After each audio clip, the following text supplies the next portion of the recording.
It's pretty bad. Well, we know a Lannister always pays his debts, and it looks like you've been paying some debts lately. I saw you everywhere, dude. You were on, since we've spoken last, the TNA pay-per-view where Joe Hendry became the world champion. And then we saw you on Monday Night Raw. I got to ask, how was your Monday Night Raw experience? Your first time back in a little while, right? It was fantastic. I love going to Dallas. Been going to the American Airlines Arena since they built the arena. We used to do a reunion way back in the day. And, of course, everybody did the Sportatorium and Will Rogers before that. So it's always great to go back to Dallas. It was unbelievable. $1.3 million gate, which is unheard of. I remember we first did $100,000 there. Of course, that was 25 years ago. But, man, these guys are killing it with business. But it was so fun to be back. I look at the announce table. It's like a $300,000 table. It is insane what these guys have to play with. It's just fun. You're so excited that the business has become this. This is your first time back in a while. Does it feel different than when it used to be there on a week in, week out basis with Vince McMahon at the helm? Yeah, it does. It does feel different. Vince was constantly rewriting the show all the way up to the last minute, and now they're. I don't know about more organized. I guess that is the correct way to say it.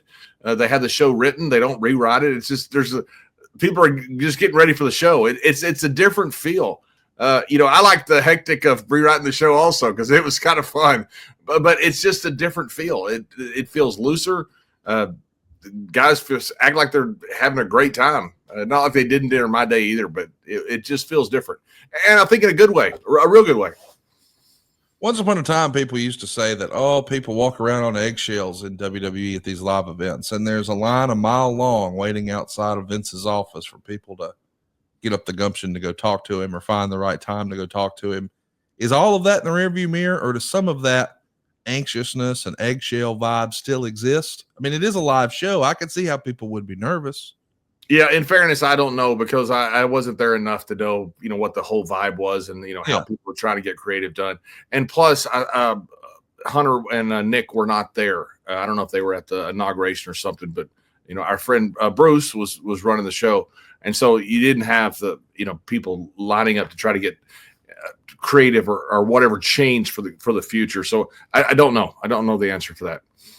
Well, what everybody's looking for answers is what happened the night before. It was the big TNA pay-per-view. What an incredible show it was. I thought Santana and Josh Alexander just put on a clinic. I'm sure you got to see that match. What'd you think of that one, John? That Josh Alexander is one of the best workers in the world. There's no doubt about it. There's nothing he can't do. I don't know where he's going, what he's doing, with the TNA quit angle. I don't know what I talked to him about it, and if he knows, he's not telling me. But he's one of the best I've seen. I've seen him have just match after match, banger after banger, if they say it. He cuts great promos. Everything about that guy is good. And so is Santana. Santana is the guy. That guy is really freaking over. I thought the match was terrific, and I thought both those guys are incredible talents. Nick Nemeth's reign came to an end, and the world decided we believe in Joe Hendry. His parents were sitting front row, and he wins the big one, but John, we keep seeing you around Joe Hendry matches. What's going on with you and Joe Hendry? Well, also around Nick Nemeth matches. So it's, Nick is, to me, one of the best workers in the world, period. Any federation. I've never seen Nick have a bad match. I called most of his matches when he came in because I was doing commentary. He and Del Rio, I saw him down in Mexico have another great match. I've never seen Nick have a bad match. And he is in better shape now than he's ever been. I just saw him taking a picture backstage. I said, "You're Benjamin Buttons, dude. What the hell you good grief, man." I mean, most guys age. He doesn't. He's better than he's ever been, and he looks better than he's ever been. I have a lot of love and respect for Nick for his work. And Joe Hendry, to me, is, I think, the most over guy outside of anybody outside WWE. It's amazing the presence that Joe Hendry has. And you look at the social media stuff he does, his hit he did at Netflix, I guess, was the highest rated social media thing they had with WWE. I mean, Joe Hendry is incredibly over right now. And people are asking me, do I believe in Joe Hendry? You're going to find out real quick what I think about Joe Hendry. Okay. I don't know what that means, but I will continue to be watching TNA. I'm pretty fired up about that. It will unfold itself very easily in the next few months, whether I believe in Joe Hendry or whether I don't believe in Joe Hendry. But there will be something with Joe Hendry. Stay tuned, boys and girls. I don't know what that means, but I can't wait to see what's next. But I do know what's next for Stories with Briscoe and Bradshaw. If you've enjoyed hearing John here on the program for quite a while now, stepping in for Bruce, let me just mention, you got to check out adfreeshows.com because Stories with Briscoe and Bradshaw is there now, early and ad-free. You want to talk about a heck of an archive. They've got conversations with DDP, Dory Funk Jr., Mark Henry, Kurt Angle, and so many more. Even rare conversations with Brian, Rock's right-hand man. Go check it all out right now. You're going to be in for a wild ride with the Okie and the Texan on Stories with Briscoe and Bradshaw at adfreeshows.com. How much fun have you and Mr. Briscoe had on this podcast over the years, John?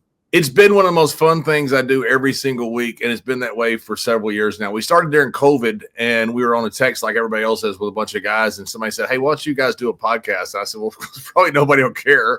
And so that's when we started doing our podcast in COVID, just literally to give people something to smile about. And we started interviewing guys that were our friends, and it's very different when we're doing it with them. It's like, they're contemporaries with us. So it's like being in a car. It's like being in a bar. That's what people say that listen to it. And it's just been a lot of fun. We don't really do dirt. We just have fun with guys, and we let them tell whatever stories they want. And we have probably a bigger archive of old wrestlers' talent than probably anybody in the world right now. I don't know anybody that would have any more. Maybe there may be, but we have probably 4 straight years every single week of different talent.